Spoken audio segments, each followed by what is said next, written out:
अब मैं फिर से बुलाना चाहूँगी दिल्ली हेल्थ मिनिस्टर सौरभ भारद्वाज जी को, और साथ में मैं बुलाऊंगी सुधा सदानंद को जो कि कंसल्टेंट एडिटर हैं TV9 नेटवर्क। और मैम प्लीज़ आ जाइए सर।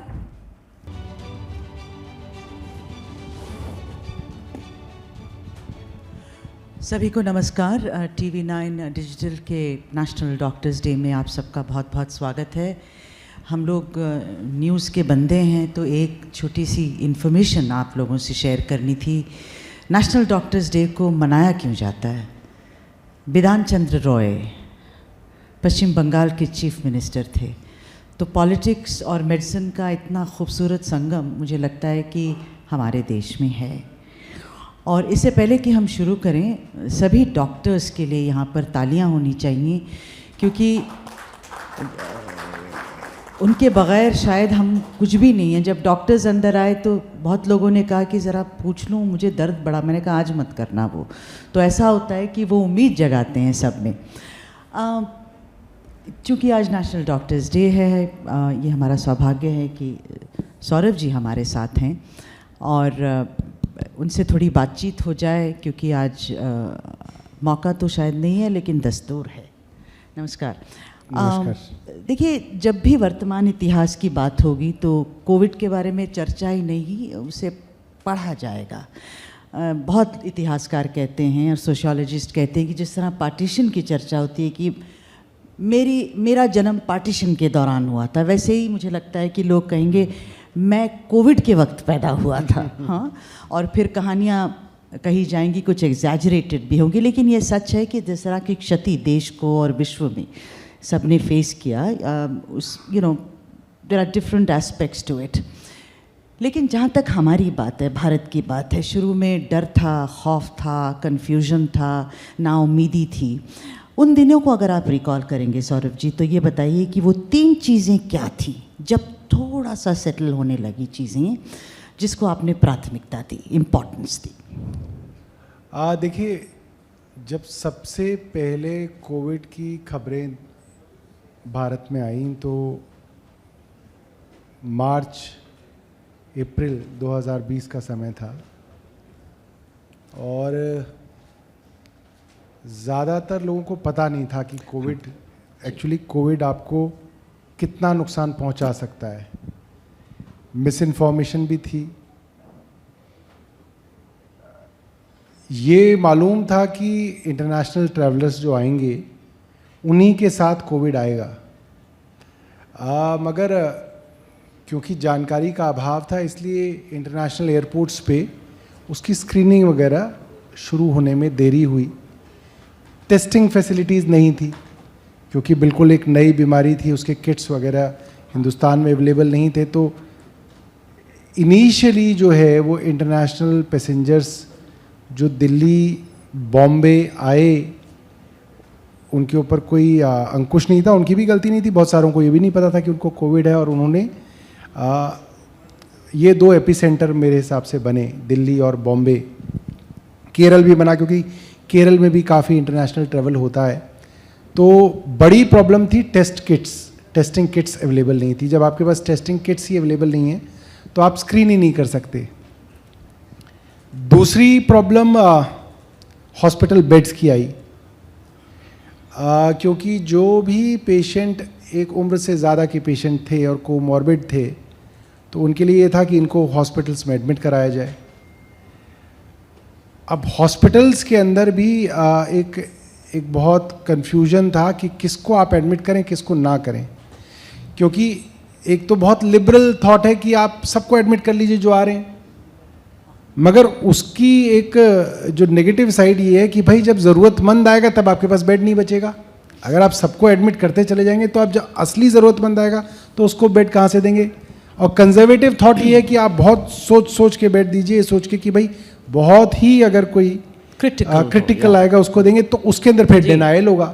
सो ये जो द्वंद्व था, ये मुझे लग रहा है हर डॉक्टर, हर MS, हर सरकार ने और हर हॉस्पिटल की मैनेजमेंट ने फेस किया, because it was very difficult to say. कई बार एज अ MLA भी मैंने फेस किया और एज अ मिनिस्टर भी मैं फेस करता हूँ। कई बार क्या होता है कि आपके हॉस्पिटल्स हैं, हॉस्पिटल के सारे बेड फुल हैं, मान लीजिए आईसीयू के 20 बेड हैं एक हॉस्पिटल में और 20 फुल हैं, और कोई आ जाता है कि साहब 21वां आ गया, आप इसको आप एडमिशन दीजिए। सो एज अ HOD आप क्या करेंगे?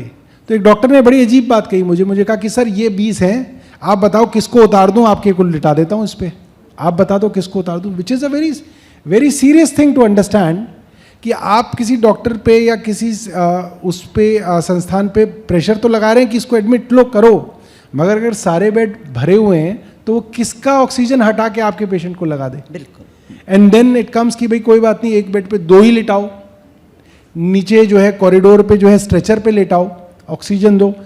और फिर वो जो है ना, वो विजुअल बड़ा अजीब लगता है कि साहब देखिए आपके पास तो बेड नहीं है, आपने तो क्या कहते हैं वहाँ स्ट्रेचर पे लेटा रखे हैं पेशेंट, आपने तो एक बेड पे 2 पेशेंट लेटा रखे हैं। डॉक्टर को उसमें मज़ा नहीं आ रहा है, ना उसको सरकार को मज़ा आ रहा है। समस्या ये है कि या तो आप उसको डिनाई कर दो कि नहीं हम तुमको इलाज ही नहीं देंगे, तो उसकी जान को बड़ा खतरा है, या आप ये कहें कि जो भी आपके सीमित संसाधन है उसमें चलो इसको भी किसी तरीके से मैनेज करो। तो वो द्वंद्व लोगों ने देखा। और तीसरी प्रॉब्लम आई ऑक्सीजन की, जो थर्ड वेव आई दिल्ली के अंदर अप्रैल मई 2021 के अंदर, उसके अंदर जो वेरिएंट था डेल्टा, उसमें ऑक्सीजन की बहुत ज़्यादा जो है डिमांड बढ़ी, पूरे हिंदुस्तान में ही बढ़ी। मगर क्योंकि दिल्ली एक तरीके का एपिसेंटर है, जो भी आसपास के राज्यों में बीमार होता है वही सोचता है कि चलो भाई दिल्ली चलते हैं, वहाँ अच्छे अस्पताल मिलेंगे, प्राइवेट हॉस्पिटल्स भी हैं, गवर्नमेंट हॉस्पिटल्स भी हैं। तो दिल्ली में एक बड़ी ऑक्सीजन की कमी महसूस हुई, आईसीयू बेड्स की कमी महसूस हुई, बिकॉज डेल्टा के अंदर ज़्यादातर पेशेंट को अगर डॉक्टर हॉस्पिटलाइजेशन की ज़रूरत है तो 90% उसको ऑक्सीजन की ज़रूरत पड़ रही थी। तो ये एक बड़ा चैलेंज था उस समय का। और मुझे लगता है कि बहुत सारे लोग मानते थे, डरते थे कि शायद जो है अब मानव सभ्यता ही खत्म हो जाएगी। कोविड जो है सबको जो है खत्म करके, बहुत सारे लोगों ने भविष्यवाणी करनी शुरू कर दी थी कि जो प्रलय कहते हैं वो यही है जी, अब हो गया है सब कुछ, अब जो है अब नए संसार की शुरुआत होगी कोविड के बाद। But we are very fortunate, आप सोचिए, we are all very fortunate, very lucky कि उस भयानक समय के बाद अब हम एक नॉर्मल लाइफ, जिसकी कल्पना करनी उस वक्त मुश्किल थी कि आप नॉर्मल लाइफ जी पाएंगे, we are again back to the life where we don't wear mask, social distancing वगैरह की अब दिक्कत नहीं। और कोविड आया भी तो कोई बहुत ज़्यादा दिक्कत नहीं की उसने। We are of course fortunate, but we are also thankful. Thank you doctors. I mean it's all because of all of you who are here today. लेकिन कोविड से पहले की ज़िंदगी जब थी तब भी हम यही कहा करते थे सौरभ जी कि ऐसा कुछ नहीं होगा, प्रलय कहाँ आ गया वगैरह वगैरह। Right. लेकिन एक बात है कि अगर अब खुदा ना खास्ता, गॉड फॉरबिड, अगर एपिडेमिक आता है या इतना बड़ा हमारे साथ हो जाता है कि कोई और डिजीज़ अगर आए, गॉड फॉरबिड, तो क्या लेसन्स जो हैं हमने अर्जित किए हैं कोविड के एक्सपीरियंस से, और ये कैसे होगा? I mean just 3 points, because there has to be a learning after all from any good or bad experience, bad particularly. देखिए, एक बड़ा फ़र्क कोविड से ये आया है कि लोगों के मन में, सरकारों के मन में जनरली इस बात की चिंता बढ़ी है कि मेडिकल इंफ्रास्ट्रक्चर होना चाहिए, सरकार का भी होना चाहिए, प्राइवेट भी होना चाहिए, और इतना होना चाहिए कि अगर इस तरीके की महामारी आ जाए तो कम से कम आप उसको सस्टेन कर सकें जी। So as Delhi government, I am sure बहुत सारी राज्य सरकारें भी इसके ऊपर काम कर रही होंगी। तो जब कोविड आया था, दिल्ली सरकार के सरकारी अस्पतालों की बेड स्ट्रेंथ करीब 12,400 कुछ थी, 480 के करीब इतने बेड्स हमारे पास अवेलेबल थे। और जब कोविड 2020 में आया तभी से वी रियलाइज्ड कि बेड्स बढ़ाने पड़ेंगे। और अगर आप हमारे दिल्ली सरकार के अस्पतालों को देखें, जैसे ईस्ट दिल्ली में जैसे GTB हॉस्पिटल है, राजीव गांधी हॉस्पिटल है, कैंसर सुपर स्पेशलिटी हॉस्पिटल है, यहाँ पे ज़्यादातर पेशेंट्स, अगर आप हमारे यहाँ जाएंगे ना, करीब आप मान सकते हैं 50% patients are from Uttar Pradesh. फिर if you go towards Mangolpuri side, north Delhi side, in Delhi government hospitals I think 40% of the patients जो होते हैं हमारे, they are from Haryana. So Delhi being capital caters to lot of neighbouring states, which is a good thing, क्योंकि उनको लगता है कि अच्छी फैसिलिटीज़ हैं, अच्छे डॉक्टर्स अवेलेबल हैं दिल्ली के अंदर। तो दिल्ली की प्रॉब्लम ये भी होती है कि जैसे ही कोई इस तरीके की महामारी आती है, दिल्ली में एक तो अपने पेशेंट्स का भी रहता है और पड़ोस के राज्यों के भी पेशेंट्स का थ्रस्ट आता है। तो उस चीज़ को देखते हुए हमने दिल्ली के अंदर 4 तो बड़े मल्टी स्पेशलिटी हॉस्पिटल शुरू किए हैं। दे आर अबाउट, इस साल वो कंप्लीट हो जाएंगे। उनकी बेड स्ट्रेंथ करीब 3800 है। सो 12,500 में 3800 ये जुड़ेंगे। साथ हम आईसीयू हॉस्पिटल्स बना रहे थे जिनकी बेड स्ट्रेंथ करीब 6800 है।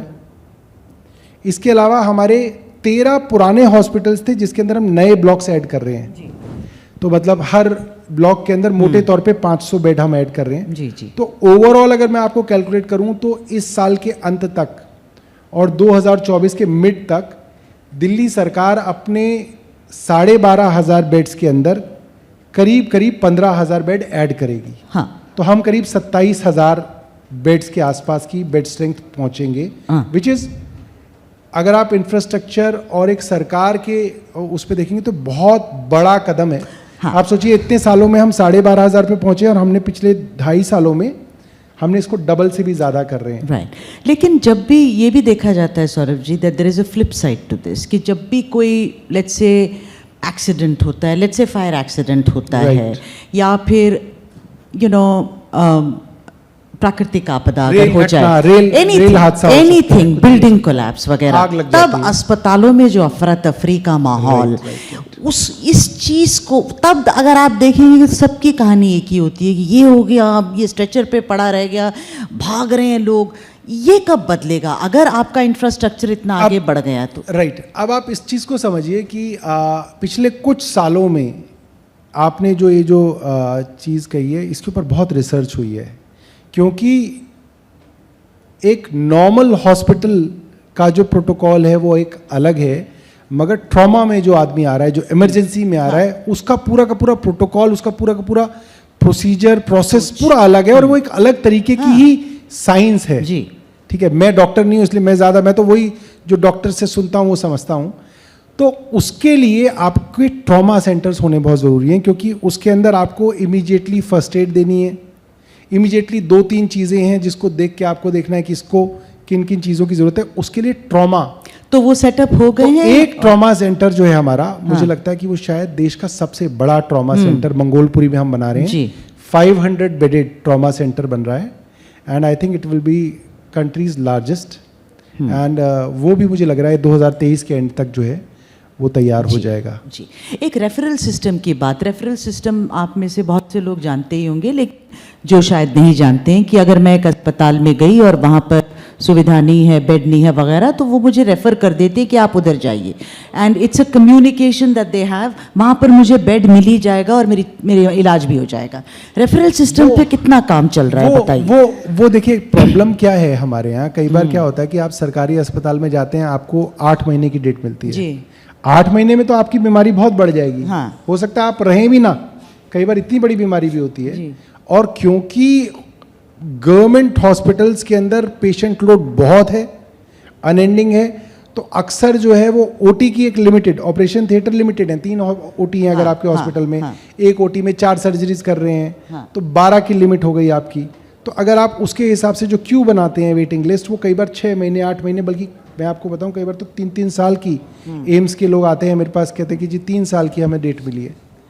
तो हमने ये सोचा दिल्ली गवर्नमेंट के अंदर कि अगर कोई हॉस्पिटल का एमएस जो उसका हेड है वो इस चीज़ को सर्टिफाई करता है कि फलां बीमारी के लिए फलां सर्जरी की ज़रूरत है और हमारे हॉस्पिटल में इसको 1 महीने से ज़्यादा की वेटिंग करनी पड़ेगी, तो they can refer him to a set of करीब 30-35 प्राइवेट हॉस्पिटल्स हैं, या हो सकता है थोड़े ज़्यादा हों, आप उनको उस हॉस्पिटल में रेफ़र कर देते हैं, वो वहाँ जा सकते हैं और वहाँ पे उनकी फ्री सर्जरी होती है। We call it dark system.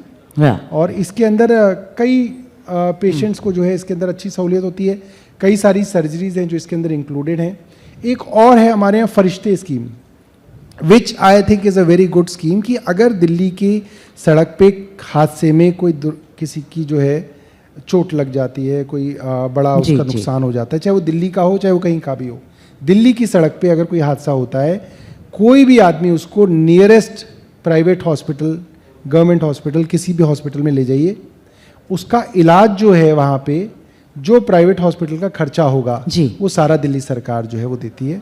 और जो आदमी जाता है Very उसको लेके उसको हम एक फरिश्ते का सर्टिफिकेट देते हैं कि आप दिल्ली के फरिश्ते हो, और उसको हम 2000 रुपये की एक सम्मान राशि देते हैं कि भाई वो अपना समय खराब करके किसी को हॉस्पिटल तक लेके गया है, तो उसको जो है एक सम्मान तौर पे राशि देते हैं। जी, तो अब समाप्त हो गया। अगर संक्षिप्त में अगर आप बता, क्लिनिक्स की जहाँ तक बात है, सैलरी डिलेज की भी समस्या ख़त्म हो गई है, डिजिटाइज हो गया है।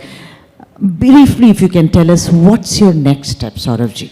अभी देखिए हमारे पास करीब 523 मोहल्ला क्लिनिक्स हैं, हमारे पास करीब 30 पॉलीक्लिनिक हैं, करीब 187 हमारे पास डिस्पेंसरीज हैं। अब हम पॉलीक्लिनिक्स बढ़ा रहे हैं। मोहल्ला क्लिनिक आपको प्राइमरी हेल्थ देता है, हॉस्पिटल्स में आपको टर्शरी सर्जरीज वगैरह से रिलेटेड है। एक और चीज़ है जिसमें जो मिडिल क्लास लोग हैं एक स्पेशलिस्ट के पास जाते हैं, स्किन स्पेशलिस्ट के पास, गायनोकोलॉजिस्ट के पास, चाइल्ड स्पेशलिस्ट के पास, वो मोहल्ला क्लिनिक में भी नहीं जा पाता, अस्पताल के अंदर वो भीड़ बढ़ाता है, लाइनों में लगता है। उनके लिए हम पॉलीक्लिनिक्स खोल रहे हैं ताकि अगर आपको स्पेशलिस्ट की ज़रूरत है, आपको अस्पताल जाके भीड़ बढ़ाने की ज़रूरत नहीं है, आप पॉलीक्लिनिक में जाइए, वहाँ पे आपको स्पेशल जो है वो गाइडेंस वहाँ से मिल जाएगी। बहुत बहुत धन्यवाद आपका। Thank you very much and thank you all of you for being such a wonderful audience. Thank you doctors.